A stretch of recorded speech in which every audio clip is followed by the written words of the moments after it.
નમસ્કાર વિદ્યાર્થી મિત્રો, એજ્યુટેકનો ચેનલમાં આપનું સ્વાગત છે। આજે આપણે ધોરણ 10 વિષય ગણિતમાં પ્રકરણ નંબર 14 સંભાવના તેનો સ્વાધ્યાય 14.1 જે છે તે જોવાનો છે। હવે છે દાખલા નંબર 7।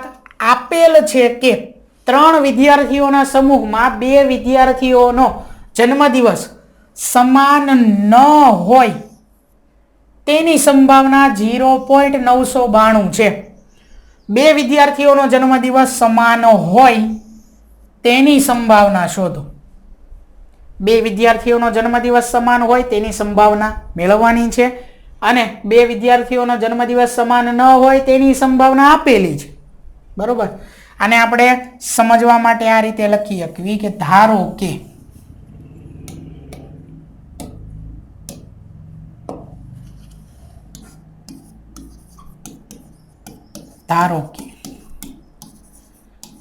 ઘટના ઈ એને આપણે કેવી 2 વિદ્યાર્થીઓનો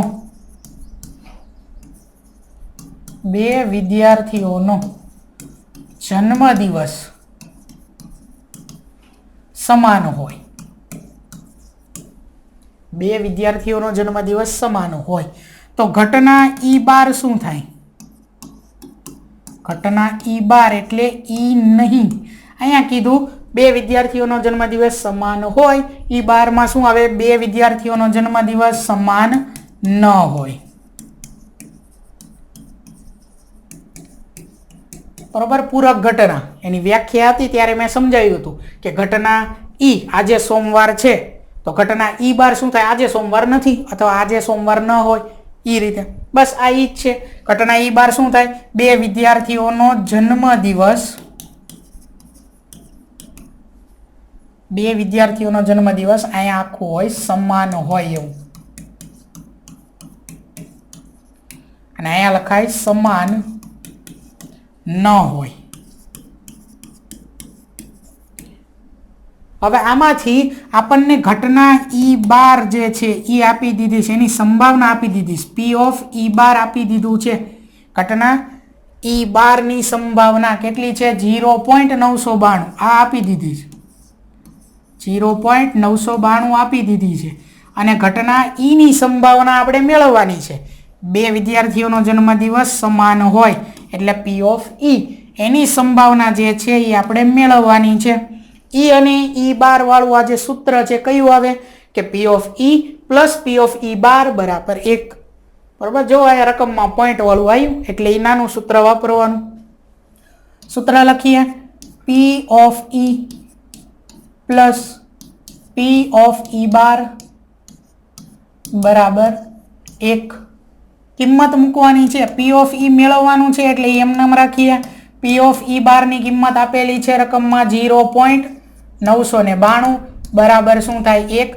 જે મેળવવાનું છે એને કરતા બનાવીએ એટલે પી ઓફ ઈ કરતા બનાવીએ તો આ પ્લસ 0.992 જમણી બાજુ જાય તો ઈ માઇનસ થઈ જાય એટલે પી ઓફ ઈ બરાબર 1 માઇનસ 0.992, બરોબર। આવું સ્ટેપ આવે આના પછી, આ જમણી સાઈડ જાય એટલે ત્યાર પછી આ રીતનું સ્ટેપ આવે। હવે 1 માંથી 0.992 આપણે બાદ કરવાના છે તો 1 માંથી 0.992 બાદ કરીએ, 1 ત્યાર પછી માઇનસ 0 ત્યાર પછી 0.992। ઉપર ક્યાંય પોઈન્ટ નથી તો શું કરશું? પોઈન્ટની એક્ઝેક્ટ ઉપર આપણે અહીંયા પોઈન્ટ મૂકશું અને બાકી બધી સંખ્યાની ઉપર અહીંયા શું મૂકી દઈશું? 0 0 0। જવાબમાં એવું જ થાય, પોઈન્ટની એક્ઝેક્ટ નીચે અહીંયા પોઈન્ટ આવે, બરોબર। સરવાળા બાદ બાકી પોઈન્ટ વાળામાં એવું થાય। બાદ બાકી પહેલા કરીએ, 0 માંથી 2 બાદ ન થાય એટલે અહીંયા 0, આ 0 અને આ 1 ઉપરથી આપણે દશક લઈ શકવી। ચેકેલા જેટલા 0 હોય ને એની ઉપર ફરજિયાત 9 જ આવે। કોઈ પણ ચેકેલો 0 હોય ત્યાં 9 આવે અને આખો 0 હોય એની ઉપર 10 આવે। 10 માંથી 2 બાદ કરો કેટલા વધે? 8। 9 માંથી 9 બાદ કરો 0, 9 માંથી 9 બાદ કરો 0, પોઈન્ટની નીચે પોઈન્ટ, 0 માઇનસ 0, આ 0 માંથી 0 બાદ કરો તો 0, તો 0.008 આવી મળે આપણને બાદ બાકી। જે આપણે અહીં લખવાનું છે એ આપણને પી ઓફ ઈ શું મળે છે? 0.008 બરોબર. આ થયો આપણો જવાબ.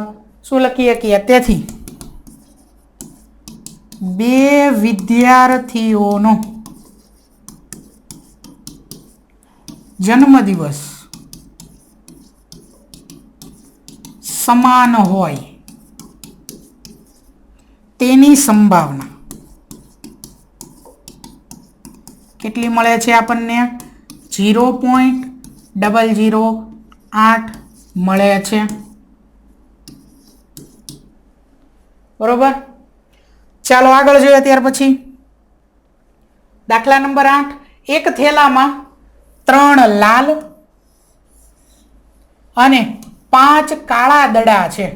કોઈ એક થેલો છે, એ થેલાની અંદર 3 દડા લાલ અને 5 દડા કેવા છે? કાળા છે.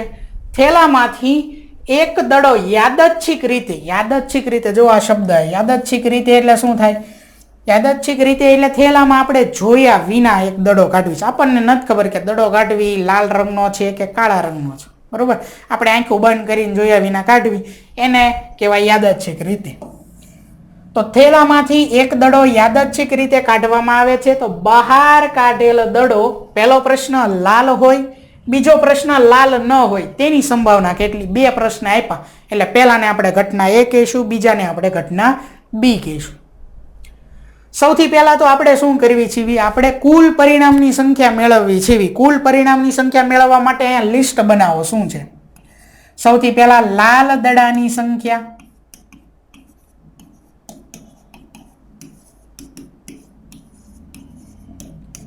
લાલ દડાની સંખ્યા કેટલી છે? 3. ત્યાર પછી કાળા દડાની સંખ્યા, કાળા દડાની સંખ્યા કેટલી છે? 5. કુલ દડાની સંખ્યા, બરોબર. તો કુલ દડાની સંખ્યા 3 લાલ દડા છે અને 5 કાળા દડા છે. તો કુલ દડાની સંખ્યા કેટલી થઈ? 8. અને આ કુલ દડાની સંખ્યા એ જ આપણા કુલ પરિણામની સંખ્યા થાય. કુલ દડાની સંખ્યા એ જ આપણા કુલ પરિણામની સંખ્યા થાય. કુલ પરિણામની સંખ્યા કેટલી મળે છે? 8 મળે છે. બરોબર. કુલ પરિણામની સંખ્યા મળી ગઈ. હવે આપણે જે પ્રશ્ન છે એ સૌથી પહેલો પ્રશ્ન, જેને આપણે નામ શું આપશું? ઘટના A. ઘટના A. થેલીની અંદર 5 લાલ અને 3 લાલ અને 5 કાળા દડા છે. થેલીમાંથી જોયા વિના યાદચ્છિક રીતે એક દડો બહાર કાઢવાનો છે. તો બહાર કાઢેલ દડો લાલ હોય પહેલા તેની સંભાવના મેળવવાની છે. એટલે અહીંયા આપણે લખશું ઘટના A, ત્યાર પછી બહાર કાઢેલ દડો લાલ હોય. આ આપણો પહેલો પ્રશ્ન. બહાર કાઢેલ દડો લાલ હોય. તો ઘટના A થવાના પરિણામની સંખ્યા, ઘટના A થવાના પરિણામની સંખ્યા, ઘટના A થવાના પરિણામની સંખ્યા કેટલી મળે છે? તો ઘટના A એટલે બહાર કાઢેલ દડો લાલ હોય. લાલ રંગના દડાની સંખ્યા એ આપણા ઘટના A થવાના પરિણામની સંખ્યા હોય. તો લાલ દડાની સંખ્યા છે 3. તો ઘટના A થવાના પરિણામની સંખ્યા કેટલી થાય? 3 થાય. બરોબર. તો હવે લખવાનું છે આપણે સૂત્ર છે P of A બરાબર અંશમાં આવે ઘટના A થવાના પરિણામની સંખ્યા અને છેદમાં શું આવશે? ફરજિયાત કુલ પરિણામની સંખ્યા. કુલ પરિણામની સંખ્યા બધાના છેદમાં એ તો આવશે જ તે. બરોબર.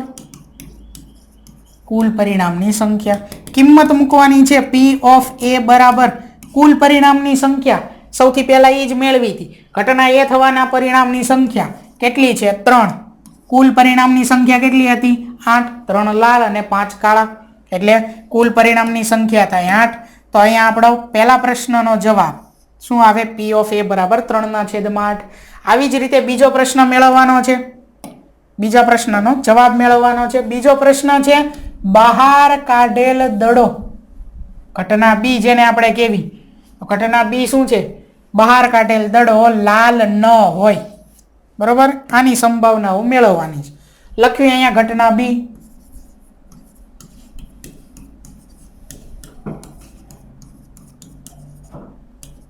બહાર કાઢેલ દડો લાલ ન હોય. પહેલું હતું લાલ હોય તો લાલ દડાની સંખ્યા લીધી. હવે બીજો પ્રશ્ન છે બહાર કાઢેલ દડો લાલ ન હોય, બરોબર. પહેલા લખ્યું કે ઘટના બી થવાના પરિણામની સંખ્યા, પછી આ લાલ ન હોય તેની સંખ્યા ગોતવી. ઘટના બી થવાના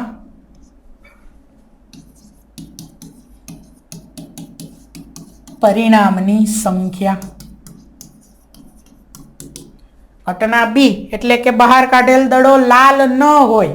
જો લાલ દડો ન હોય તો કેવો દડો હશે, કાળો દડો હશે, બરોબર. જો લાલ દડો નથી તો કેવો દડો હશે, કાળો દડો હશે. કાળા દડાની સંખ્યા કેટલી છે, 5.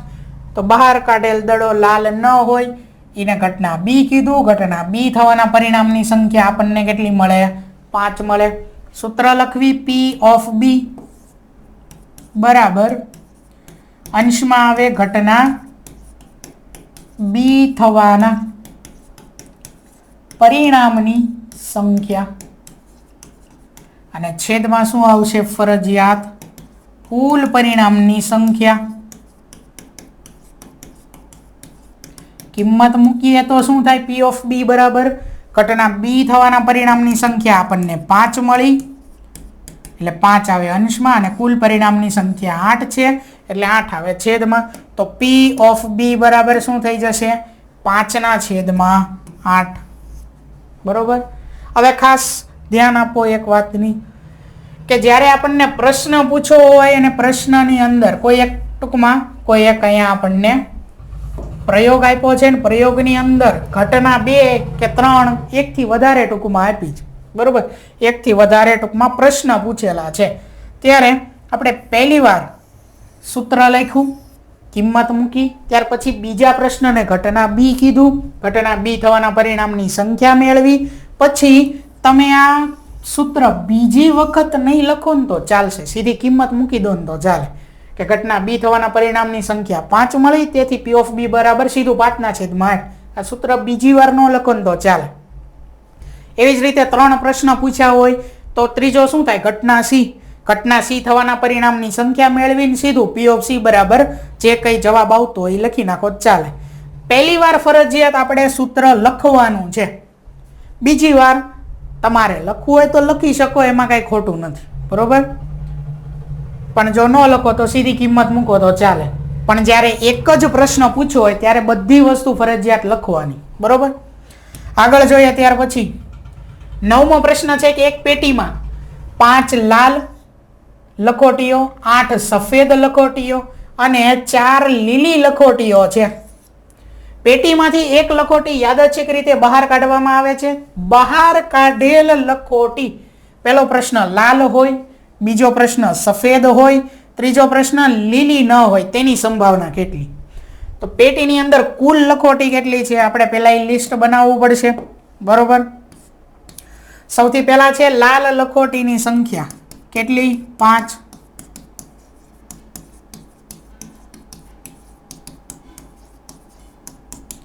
ત્યાર પછી સફેદ લખોટી આપેલી છે, તો સફેદ લખોટીની સંખ્યા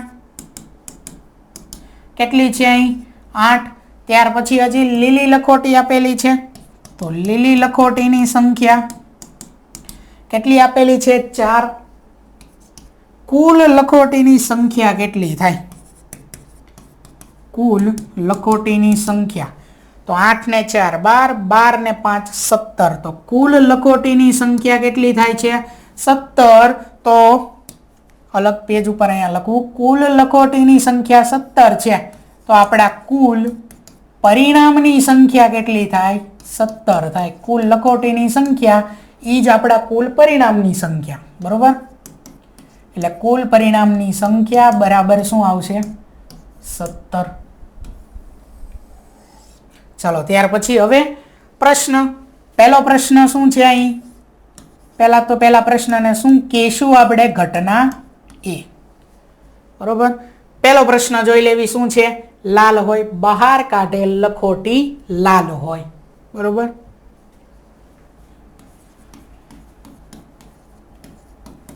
બહાર કાઢેલ લખોટી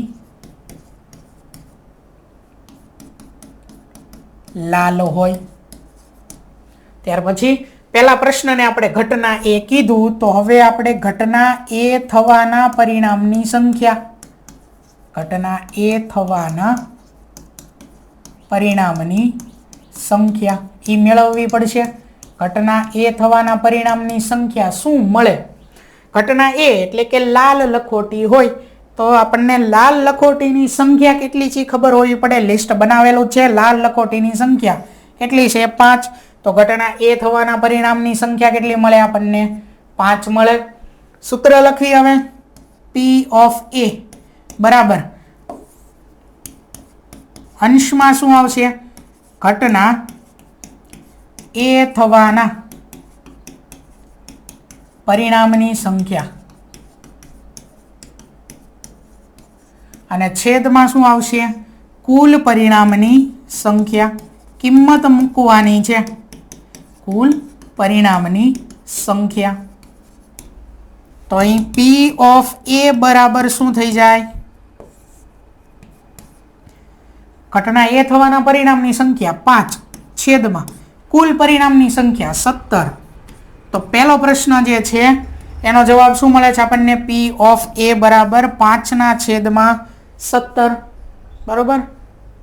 કુલ પરિણામની સંખ્યા એટલે કુલ લખોટીની સંખ્યા 17 થઈ. પહેલો પ્રશ્ન હતો કે બહાર કાઢેલ લખોટી લાલ હોય. લાલ લખોટીની સંખ્યા 5 છે. 5/17 કુલ લખોટીની સંખ્યા એટલે 17. 5/17.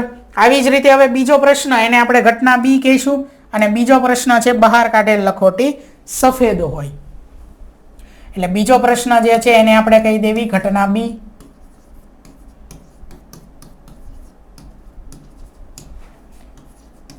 બહાર કાઢેલ લખોટી સફેદ હોય. બીજા પ્રશ્નને ઘટના બી કીધું. તો હવે ઘટના બી થવાના પરિણામની સંખ્યા મેળવીએ. ઘટના બી થવાના પરિણામની સંખ્યા. ઘટના બી થવાના પરિણામની સંખ્યા. ઘટના બી સફેદ લખોટી હોય. સફેદ લખોટીની સંખ્યા મેળવવાની. કેટલી છે? લિસ્ટ બનાવેલું છે. અગાઉ 8 સંખ્યા છે. અહીંયા આવશે 8. ઘટના બી થવાના પરિણામની સંખ્યા 8 મળી. સૂત્ર અગાઉ મેં કીધું એમ, સૂત્ર લખવું ન હોય ને સીધી કિંમત હવે મૂકવી હોય તો મૂકી શકીએ. એકવાર સૂત્ર લખેલું છે. સૂત્ર ભલે લખવી નહીં પણ આવડવું જોઈએ. P of B બરાબર ઘટના બી થવાના પરિણામની સંખ્યા છેદમાં શું આવે? કુલ પરિણામની સંખ્યા.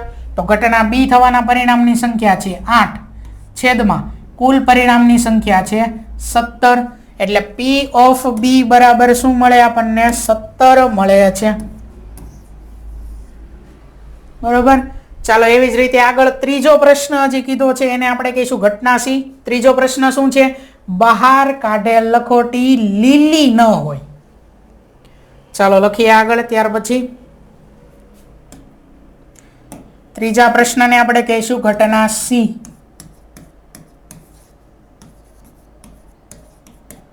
ઘટના સી. બહાર કાઢેલ લખોટી લીલી ન હોય. ખાસ યાદ રાખવાનું, એક એક શબ્દ વ્યવસ્થિત રીતે વાંચવાનો. આપણને કીધું છે બહાર કાઢેલ લખોટી લીલી ન હોય. તો લીલી ન હોય તો લીલી સિવાય કઈ કઈ હોય? લાલ અને સફેદ હોય. બરોબર. તો આ બેયનો શું કરવાનો? આપણે સરવાળો કરવાનો. આપણને એવું કીધું કે એક લખોટી જે બહાર કાઢવી છે એ લીલી ન હોવી જોઈએ. તો આ લીલીની સંખ્યા 4 છે ને કાઢી નાખો. 17 માંથી 4 લીલી છે. 17 માંથી 4 કાઢી નાખો. કેટલી વધે? 13. આ 13 જો લાલ અને સફેદ લખોટીની જ સંખ્યા છે. બેયનો સરવાળો. બરોબર. અહીંયા કે બહાર કાઢેલ લખોટી લીલી ન હોય એને આપણે ઘટના સી કીધું. તો ઘટના સી થવાના પરિણામની સંખ્યા કેટલી મળે આપણને? ઘટના સી થવાના પરિણામની સંખ્યા. બહાર કાઢેલ લખોટી લાલ ન હોય, લીલી ન હોય તો લાલ અને સફેદ હોય, તો એની સંખ્યા છે લાલની સંખ્યા 5, સફેદની સંખ્યા 8, એટલે 13. સૂત્ર શું થાય? P ઓફ C બરાબર અંશમાં આવે ઘટના સી થવાના પરિણામની સંખ્યા, છેદમાં આવે કુલ પરિણામની સંખ્યા. તો P ઓફ C બરાબર ઘટના સી થવાના પરિણામની સંખ્યા હતી 13, છેદમાં કુલ પરિણામની સંખ્યા થાય 17. તો P ઓફ C બરાબર શું મળે છે આપણને? 13/17. આ આપણો જવાબ થયો. બરોબર, યાદ રાખો જ્યારે આવા દાખલા લખ્યા હોય તો આ દાખલા એકદમ સહેલા છે. દાખલાની રકમ જોઈને આપણને સીધી ખબર પડી જવી પડે કે પહેલો પ્રશ્ન પૂછ્યો છે તો સંભાવના શું થઈ જાય, બીજા પ્રશ્નની સંભાવના શું, ત્રીજાની શું. પહેલો પ્રશ્ન લાલ હોય, લાલની સંખ્યા કેટલી છે? 5. કુલ પરિણામની સંખ્યા કેટલી થાય? 17. પહેલાનો જવાબ. એવી જ રીતે બીજો પ્રશ્ન શું કીધો? સફેદ હોય, સફેદની સંખ્યા 8, છેદમાં કુલ 17. ત્રીજો પ્રશ્ન કીધો લીલી ન હોય, લીલીની સંખ્યા બાદ કરી દો કુલમાંથી, કુલ 17માંથી લીલીની બાદ કરી દો, 13. ત્રીજાનો જવાબ 13/17. બરોબર, હવે તમને આવા દાખલા ખાસ આવડી ગયા. બરોબર, એવું આપણે માનીએ તમને લગભગ હવે આવા દાખલા આવડી જાય.